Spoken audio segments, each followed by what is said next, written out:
Welcome to Dollars and Cents, Creating Your Fulfilled Life with Nicole Ramito from Private Vista. In this podcast, we draw from years of experience as well as guest specialists to help you create the life you imagine. Join us in this journey as we enlighten and empower you to align your lifestyle to help you achieve your goals with a clear picture of your future. Now, let's get to the show. Hello and welcome to the Dollars and Cents podcast with your host, Nicole Ramito. Nicole, it's great to be with you again. How you doing? I'm doing fantastic, Bill. How are you today?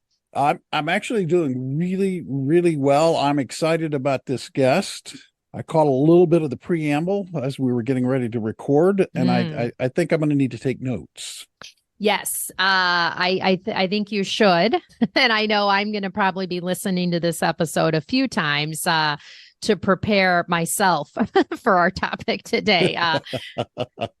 So yes, I'm super excited, Bill. My guest who is in studio with me today is Brendan Cournane. And we are going to talk about how I think all of us and certainly our listeners can prepare for the holidays, as that typically is a time of high stress for all of us. So Brendan, welcome in. So glad to have you here today. It's a pleasure to be with you, Nicole. Great. Well, before we get into the topic at hand, I'm going to give a little bit of your vast background and bio so our listeners know a little bit about you. Brendan has served as a partner in a national law firm and in various roles in the public sector, including general counsel of the Illinois Finance Authority. He has seen the effects of what happens when one's core values do not align with one's profession. And that is a sense of malaise and burnout. As a recovering lawyer, he is now a professional development coach, helping his clients understand why they do what they do in life, and he helps them align their core values with how they work and live for a happier life. He is a certified professional coach and leadership dynamics specialist, as well as a longtime practitioner of mindfulness and meditation, and is a firm believer that happiness is a present attitude, not a future condition. So, Brendan, now that I've shared a little bit about your professional journey, I'd love if you would share with our listeners what you like to do when you are not helping people kind of live their best life. Thanks, Nicole. I try to practice what I preach. So I have tried to streamline my life to involve certain calming exercises like exercise, meditation, mindfulness, reading a bunch of things. In addition to regular newspapers and articles, I try to go for a walk every day and connect with people on a level that asks them, how are they feeling? How are you really feeling? And get to know them on a personal level. And then reflect back and saying, if something like that happened to me, when I hear about somebody's life experience, how do I think I'd handle that?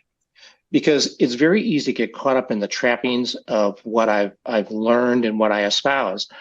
But I found that a lot of things in life are a little bit more complicated than that. And it's easier to look outwards towards others and not always reflect inwards on me.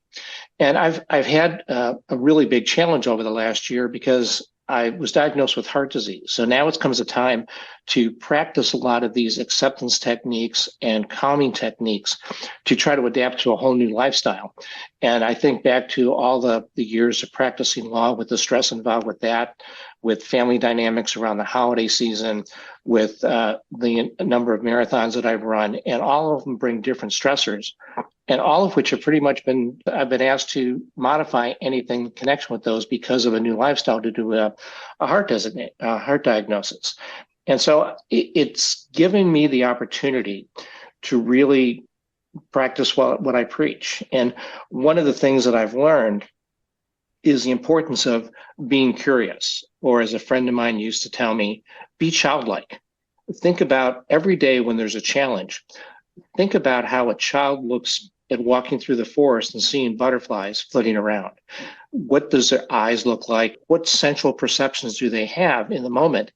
And recognizing that curiosity can spur one to greater understanding of what's going on around them. And it can also relieve a lot of the pressures that we're facing on a regular basis. I so agree. Every year I pick a word or two that I'm going to kind of have as my theme. And coincidentally, my word for this year is, curious, or come from a place of curiosity. And I've noticed a big shift in just my level of stress and my interactions with people, whether it be on the personal side or the professional side, is if I'm coming from a place of, that's interesting, tell me more, tell me how you're feeling or how you came to that conclusion, versus, making it kind of about me, or, they're dismissing me or they're not seeing me or things like that. And it certainly has reduced my level of stress, and not only reduced my level of stress, but I think really strengthened my relationships. And I agree with that. And I like the way that you pose those questions. They're open-ended questions. It's not like, well, this is what you should do, or this is necessarily would work for me. But right. How do you really feel about that? Tell me a little bit more. I'm curious. And I found that's in keeping with our topic for today. That's another way to kind of get through the stresses of the holiday season. Be curious about those you've interacted with. And even if there are triggers from the past, what's changed? Because none of us are the same person we were certainly before COVID hit. Oh my but gosh. Even in right. the last couple of years, we're not the same people individually or collectively that we were prior to that time. So a lot of the old tapes from the before time don't apply anymore, but how do we adapt? So I'm curious, how do you adapt in family situations, in holiday situations, in work situations? How are you feeling about that? Is that different than what you were before? Tell me a little bit more. I'm curious. Those are the exact ways to start to approach some of these times and these questions.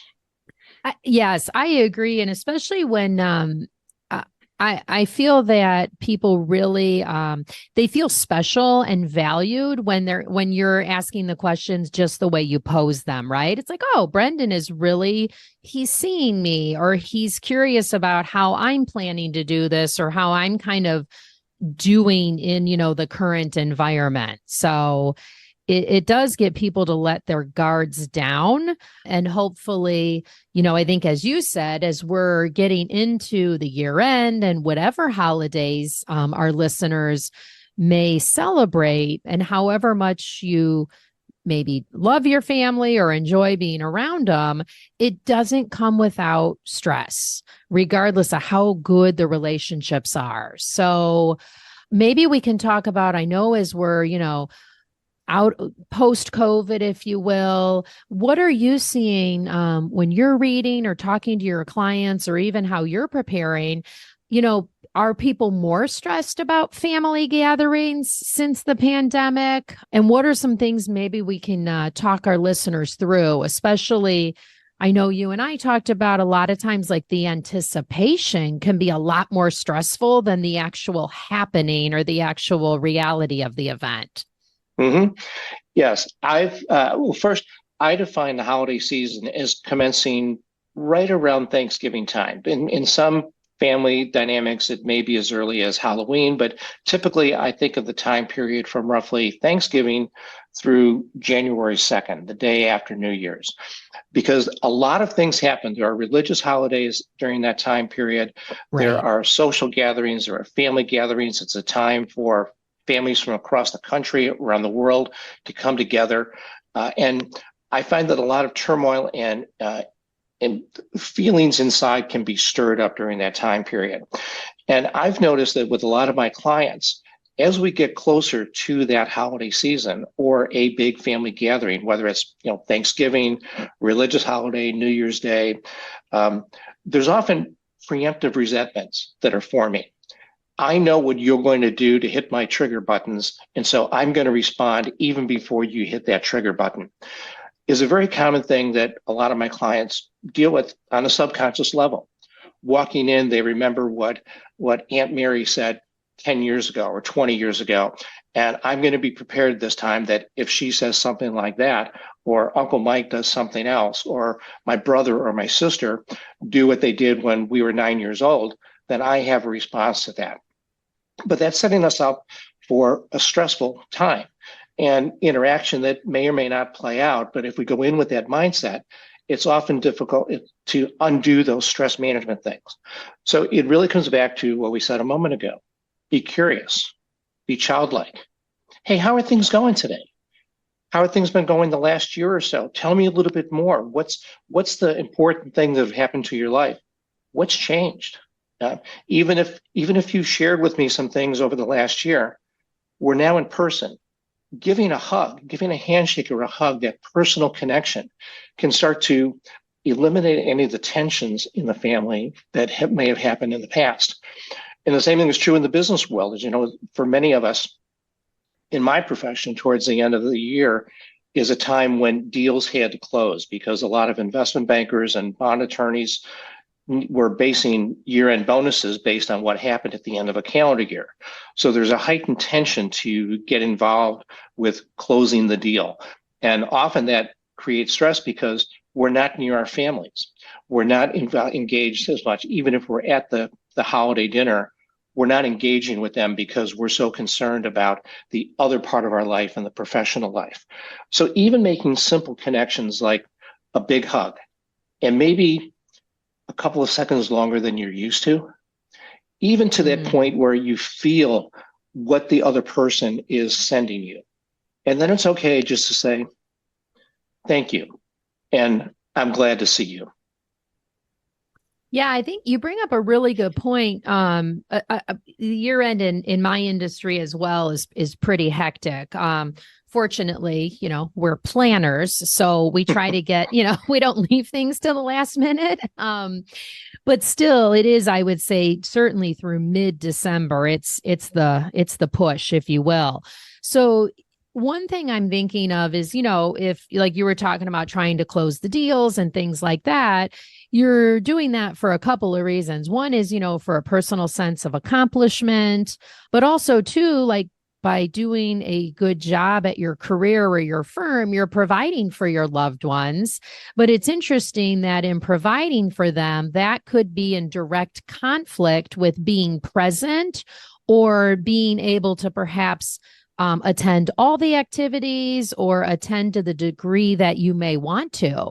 So how do you recommend maybe communicating, whether it's with a spouse or a partner, the kids, whoever it is in your family unit?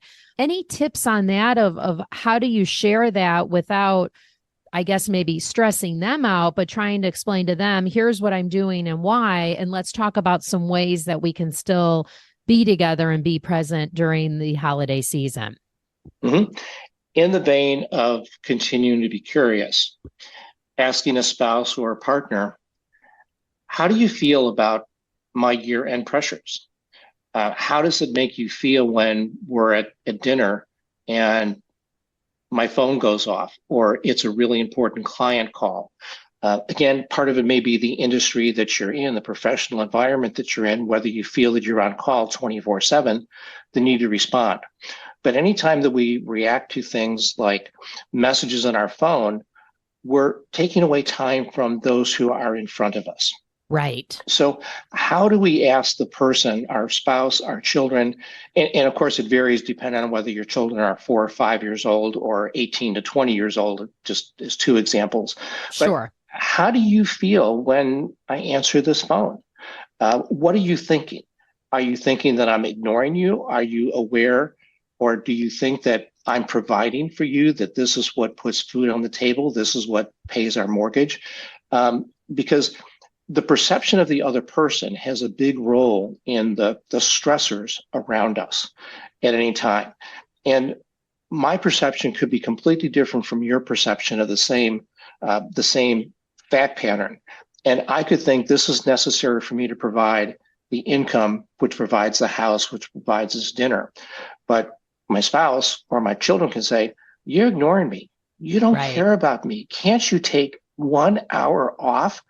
And so be curious. And even before the gathering, talk to your spouse, talk with your loved ones and say, how do you really feel? I mean, when you see this, what's your interpretation about what I'm doing? Because if we are on different planes, the same stimulus can evoke a completely different response. And that can snowball into acceptance and calmness, or it can respond in heightened tensions and more stress.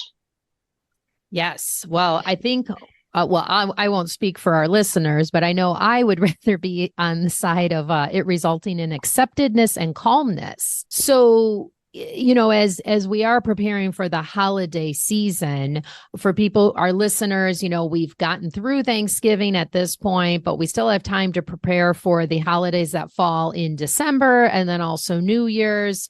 And then I know there's some even that spill a little further out in January.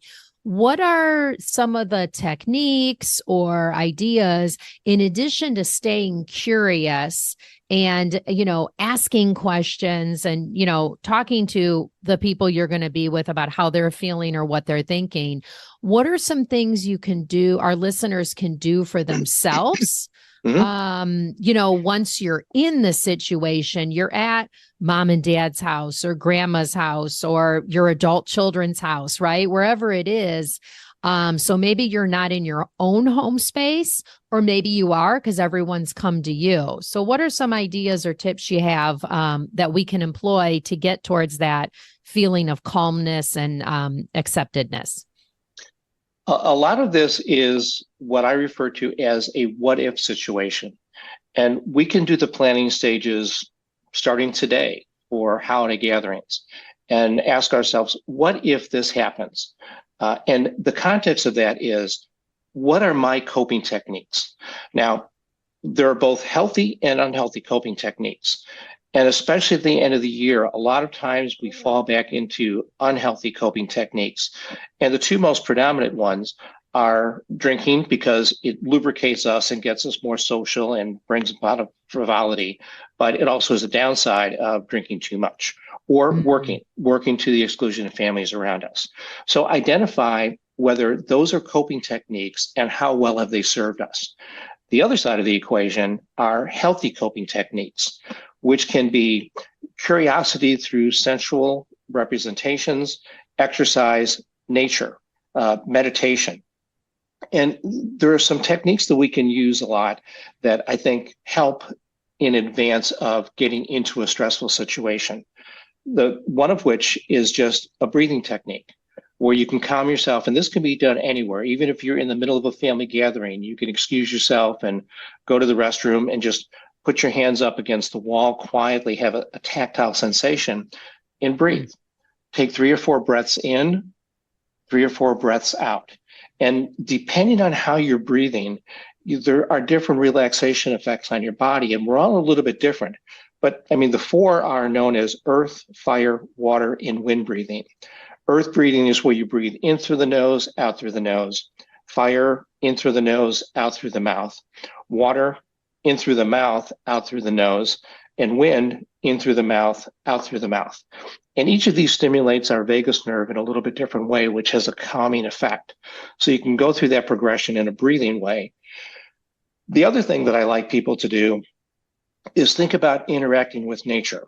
Now, one of the difficulties about the holiday season in the Northern Hemisphere is that the days get shorter.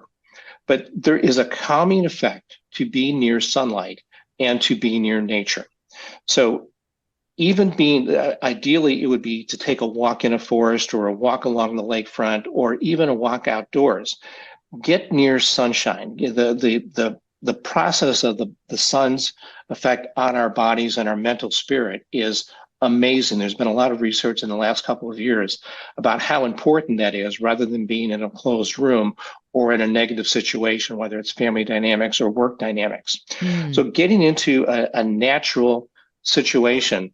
And if you can't go outdoors for a walk, even sitting near a window to have the sun coming in from a window where you can see some sunlight outside, oddly has benefits, significant benefits towards calming us down and being a healthier lifestyle. And especially if we're outdoors in nature, again, go back to sensual perception. I'm curious, what is it that I can see around me? What is it that I can hear around me, smell around me, touch around me, or even taste?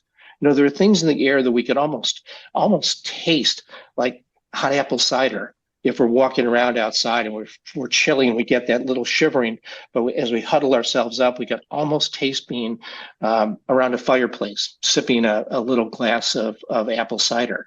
So all of these sensual perceptions help bring us in contact with our inner selves and calms us down.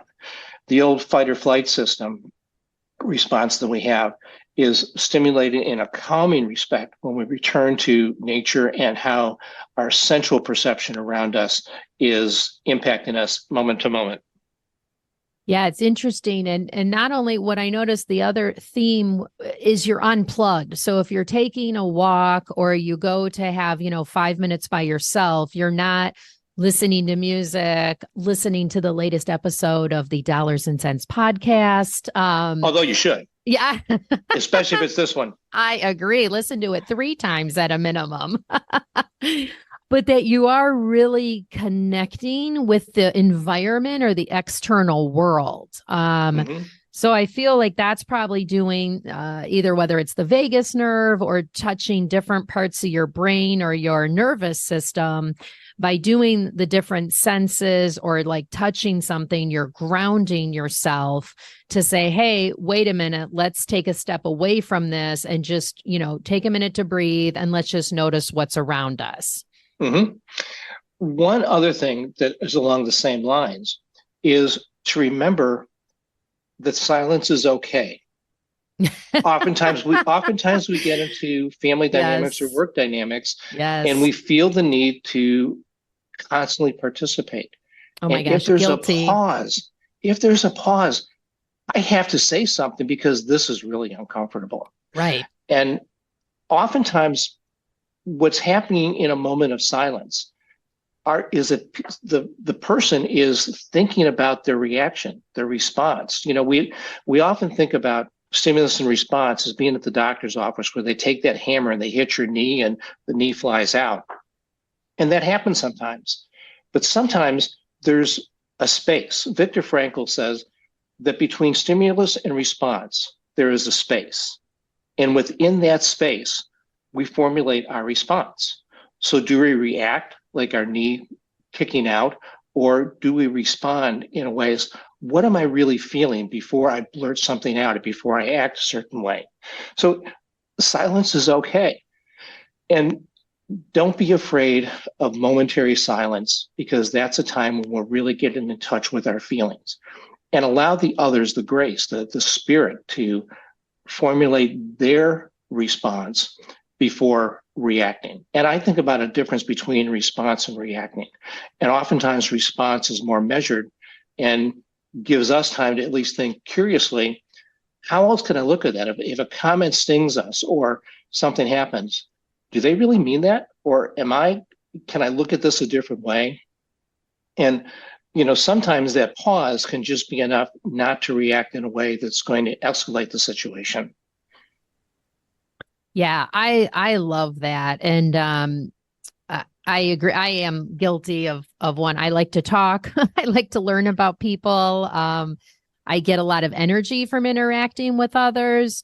But I have found, especially with people I think who are like to think before they respond, is if I do just give them the space, then they can process. And I think it's kind of takes the level down a notch, and not that things were getting heated or anything, but it allows, I think, for kind of for the conversation to go to the next level. At least that's what I have found. Mm-hmm. Yeah. And I think that helps. And part of that is giving the group or the person you're talking with time to respond. When I was a young lawyer, my mentor used to practice something that I, to this day, still try to remember when I'm in a situation that's uncomfortable or starting to escalate. And, at family gatherings in the holiday season, things like politics or religion can also be hot buttons for different people. Yes. And what I remember from what I remember from my mentor, when things were starting to escalate, he would say, okay, let's just stop here for a moment. And I want you to listen while I explain to you your position to your satisfaction. And then I will be quiet and you tell me my position to my satisfaction. And what I found is that first de-escalates the situation because we're not trying to get our argument in, but trying to understand where the other person is coming from. But it also means that we're using the same words in the same way. And once we have that starting point, it's a lot easier to move forward. Now, of course, many times the best solution is let's not talk about politics or religion. but it doesn't have to be politics or religion. It could be the colors of the leaves or something where there are disagreements. But, what is the perspective the other person has? Again, it's like being childlike, being curious as to what's going on around you, but also basic understanding. How can I relate to you? How can I be empathetic? How can I be compassionate? How can I be caring in my approach to you so that we have a better understanding and can really learn from each other? Hey, pardon the interruption. I know you are listening to Dollars and Cents, Creating Your Fulfilled Life with Nicole Romito, and we're happy you're here. If you have any questions, please head over to myprivatevista.com or the show notes to find out how to reach us. We'd love to hear from you. Oh, I love that. I think we should have you be the moderator or host on all of the news networks. Sign me up. All right. I don't know. Be careful what you wish for or you volunteer for. So how do you do that? You mentioned, two lightning rod topics of politics and religion, but we also kind of started our conversation off of, family dynamics. I don't know about you and your family. I mean, you and I are both adults now, but you go back to the family home or you're with siblings and if parents are still alive. And I find that everyone, I'll just speak to my family. We all revert back to like the childhood dynamic and not in the way that you keep stressing of be childlike, be curious. It's more the whole, I'm the oldest sister and just that whole dynamic. So how can you maybe be curious? Or I love how you were like, I'm going to explain your position, Nicole, and then you'll explain my position. Because it's a little different, I would think, if you're talking about sibling rivalries or who was the favorite or things like that. Can you apply that technique to those conversations or those situations? Oh, absolutely. And I don't mean to give the impression that this is easy. This takes hard work. Well, you make it sound easy. I was going to invite you to Thanksgiving and Christmas with my family. Yeah, it sounds easy, but putting it into action is difficult and it takes practice. I mean, this could take several years of Thanksgiving dinners or Christmas or Hanukkah dinners or New Year's dinners, bowl games. You get to the bowl game and my team is playing your team and only one of them can win. So it takes a lot of practice. But I'd like to go back to one of the phrases that I used earlier about preemptive resentments. When we're entering into a situation where there are different dynamics, I can pre-program myself to know that you are going to say something that's going to irritate me. Now, it could be the sky is blue today, but the intonation is enough to say, she didn't really mean that. That was a personal affront to me. So, what are my motives? What are my fears? And I think that when we look at going into a situation of work or family towards the end of the years, when there's high stress levels, two questions to ask ourselves in advance. The first is, what are my motives? Why am I going to this family dinner? Why am I going to this work function? Is it an obligation? Is it because mom and dad said I had to? It's because we may have been in a divorce situation and we're trying to reconcile. I mean, there's a variety of things, but my motives, what are my motives in doing this? What am I really trying to get out of this? And the second question is, what am I afraid of? What am I afraid of entering this situation? And typically, there are two sub-questions to that. What am I afraid of losing? And what am I afraid I'm not going to get?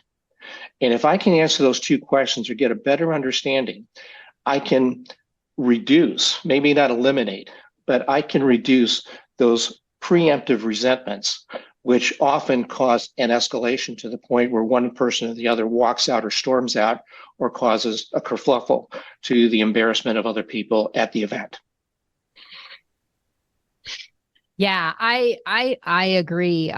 It's interesting that you mentioned, that people are in their heads, whether that's subconsciously or consciously, what am I afraid of losing or what am I not afraid of getting? We have a lot of those conversations with our clients when we're, talking about the investment portfolio as well. So I do think as humans, we are wired, or we default to, we have a much bigger fear of loss versus what am I gaining or getting. So that's fascinating that it's kind of playing out across all different parts of our lives and topics of conversation. And we talked before about allowing the moment of silence, and that silence is not bad. And the other part of this is that we are human beings. We're not human doings. So when we take that pause to be, just be, we don't have to do. And that kind of fits in with the preemptive resentments, that I can allow some things to go by because I anticipate it.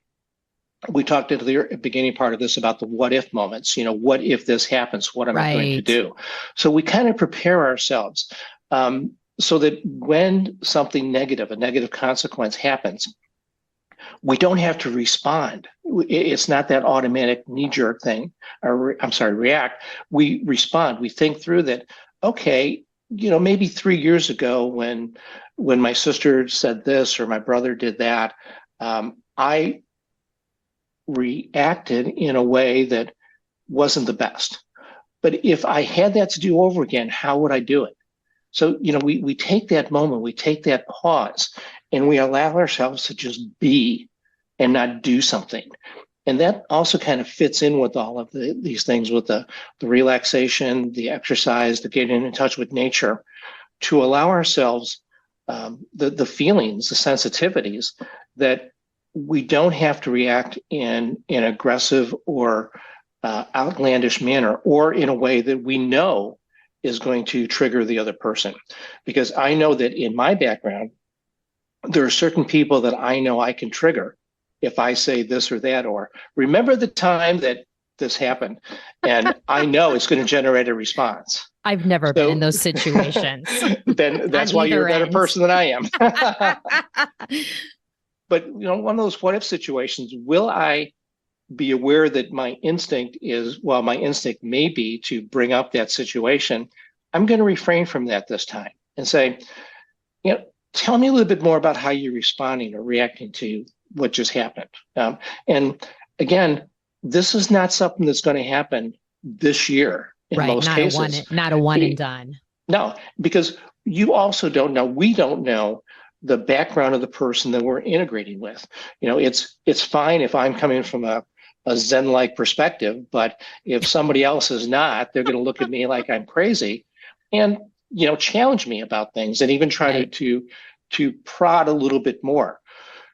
So recognize that this takes time, and it's not just one and done. And it may be that even our best intentions don't elicit the responses. I was taught a long time ago that I judge myself by my intentions, but the world judges me by my actions. So I can go into any of these family dynamics or work dynamics at the end of the year with the best of intentions, but my actions can spur unintended consequences that are completely beyond my scope when I'm walking into a situation. And then it comes down to, how do I respond and how do I react, knowing that I might have done some harm, usually unintentional, but could be sometimes intentional. And what do I do? Right. No, I agree. We have, I think, as you know, our company has 30 fundamentals. And one of them that's coming to mind as you're talking about is assume positive intent. Mm-hmm. And like you said, your intent may be positive. Maybe the person didn't receive it that way. But again, if the person you're interacting with, if we can all just kind of say, okay, I think everyone's out here, Brendan didn't mean any harm. He's coming from a positive place. I need to ask some clarifying questions, or I need to share with how that either triggered me or didn't sit well with me. So just to have that conversation. Mm-hmm. But it can even be simpler than that. I think back to a time when my kids were young, and I have 4 kids, so they were in different activities. And if my son had a baseball game and my daughter had a recital, they were the same time on the same night, which do I go to? Knowing that I'm intending to show both of them that I love them equally and not one more than the other. But I can't satisfy both because 2 things are happening in 2 different locations at the same time. So my intentions are to be even-handed and show that I love them equally. But if I choose one over the other, what is the message that I'm sending, at least for that event? Or what are the unintended consequences 20 years later? Well, you went to his game or you went to her recital, and that made me feel X. Sometimes it's a conundrum that we can't overcome, but we just have to kind of say, I made the best decision that I could at the time with the facts that I had. Yep. Yeah. Love that. Well, I could certainly, certainly we could fill probably many, many episodes with your wisdom and tips. But I know one thing that we both wanted to make sure we had time to discuss is your ribbon method. Yes. Yep. So I would love if you could share that with our listeners. Sure.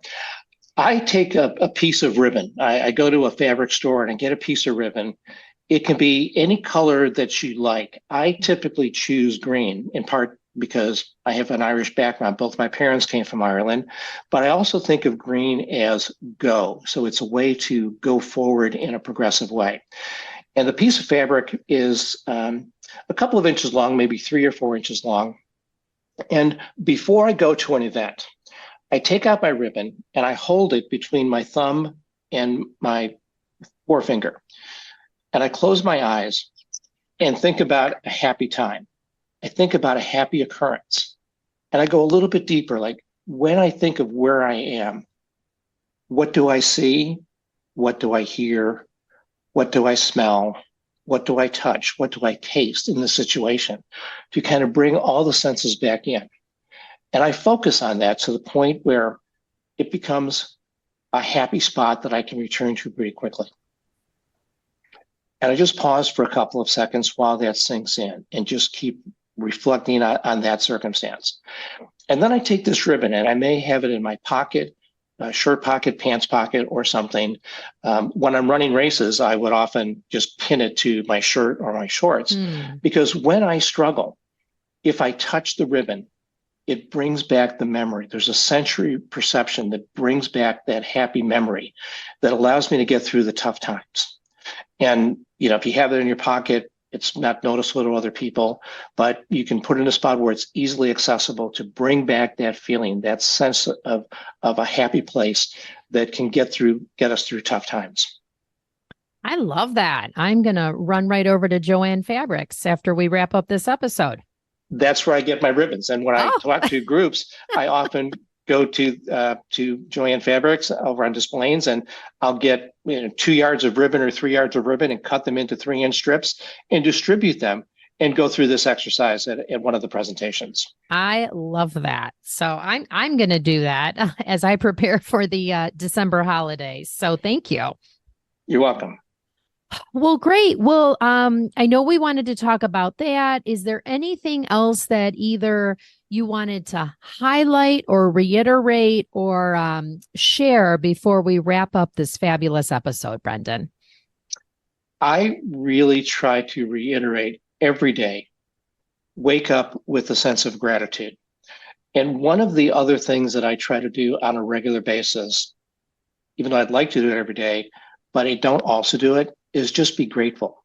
Even when we're entering a stressful situation with family dynamics or work situations, be grateful for the opportunity that we're there. We can find plenty of examples around the world where we're in a situation that we would not be grateful to be in because of how challenging it is or how unsafe it is. But for each one of us on a daily basis, moment to moment, find something that we're grateful for. 2, 3, 5 things that we could just jot down in bullet points, because gratitude also stimulates the vagus nerve and helps us calm down and relax. And it gives us a different perspective that, yes, even though I may not have everything I want, I have some things that I can be grateful for. And it can be minimal. The idea that I'm at a dinner, that I have food to eat, that I have people in my life, etc. It can be very simple. It can be as simple as, I have the ability to breathe pretty well today, and I've got fresh air around me. So it doesn't have to be a treatise on a philosophy, but it can just be a couple of things that remind us how fortunate and grateful we are to be where we are today. Yes. Well, I am grateful for you sharing your time and your wisdom and some fabulous ideas that I think are going to be easy for, I know, myself and certainly our listeners to be able to implement for this holiday season. So thank you. I appreciate you. Thank you for the opportunity. It's been a pleasure. Absolutely. So one of the things as we wrap up, I always ask my guests, if you could live anywhere in the world, you have no time or financial, any type of like constraints on your answer, where would you live and why? At different times of my life, that would have been a different answer. I think that I would like to split my time between Colorado and Arizona.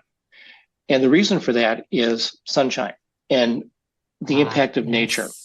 And the idea of splitting it is because even though I live in Chicago, Midwestern winters aren't the best. But I like the idea of the sunshine in Colorado plus the beautiful mountains. And I like the warmth of the Arizona winters. I lived in Arizona and practiced in Arizona for 8 years, and I loved it out there. Oh, nice. And it brings me back to a happy spot. That's one of the happy spots that I have.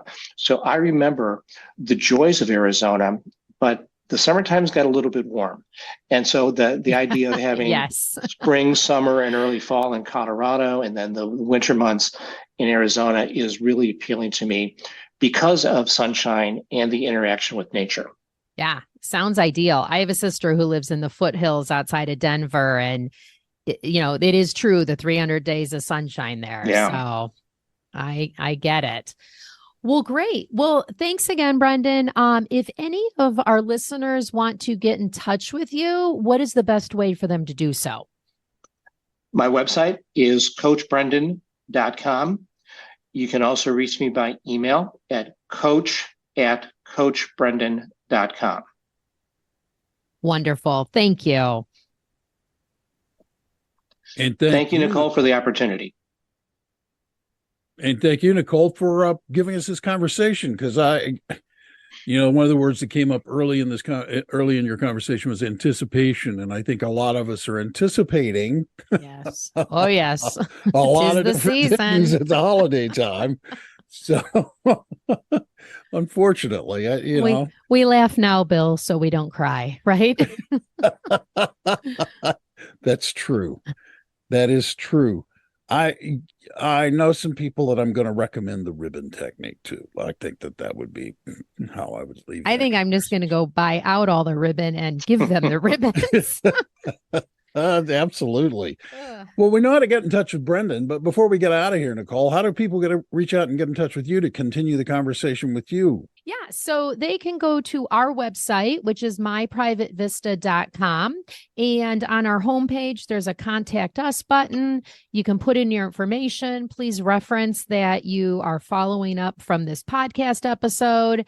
And I will be happy to get in touch with you or have one of my fabulous colleagues do so. Or you can send an email to info@myprivatevista.com. And again, reference the podcast episode, and myself or one of my colleagues will get in touch in short order. That's great. And listeners, thank you for your time. And just like there's that contact button on Nicole's page, there's a contact button there that you're looking at called subscribe. You can hit it if you're not already a subscriber. That way you will never miss another one of these podcasts, which I'm sure you do not want to do. Thank you for listening. If you like it, rate it, please, and share it with others so that we can spread the word about this podcast. On behalf of Nicole and everybody at Private Vista, I'm Bill Tucker, urging you do not wait. Live your best life today. Thank you. Thank you for listening to the Dollars and Cents Creating Your Fulfilled Life with Nicole Ramito, sponsored by Private Vista. Visit our website at www.myprivatevista.com or give us a call at 312-831-4370. And don't forget to click the follow button to be notified when new episodes become available. Private Vista is a group comprised of investment professionals registered with Hightower Advisors, LLC, an SEC-registered investment advisor. Advisory services are offered through Hightower Advisors, LLC. This is not an offer to buy or sell securities. No investment process is free of risk, and there is no guarantee that the investment process or the investment opportunities referenced herein will be profitable. Past performance is neither indicative nor a guarantee of future results. The investment opportunities referenced herein may not be suitable for all investors. All data or other information referenced herein is from sources believed to be reliable. Any opinions, news, research, analyses, prices, or other data or information contained in this presentation is provided as general market commentary and does not constitute investment advice. Private Vista and Hightower Advisors, LLC, or any of its affiliates make no representations or warranties expressed or implied as to the accuracy or completeness of the information or for statements or errors or omissions, or results obtained from the use of this information. Private Vista and Hightower Advisors, LLC assume no liability for action made or taken in reliance on or relating in any way to this information. The information is provided as of the date referenced. Such data and other information are subject to changes without notice. This was created for informational purposes only. The opinions expressed herein are solely those of the authors and do not represent those of Hightower Advisors, LLC, or any of its affiliates.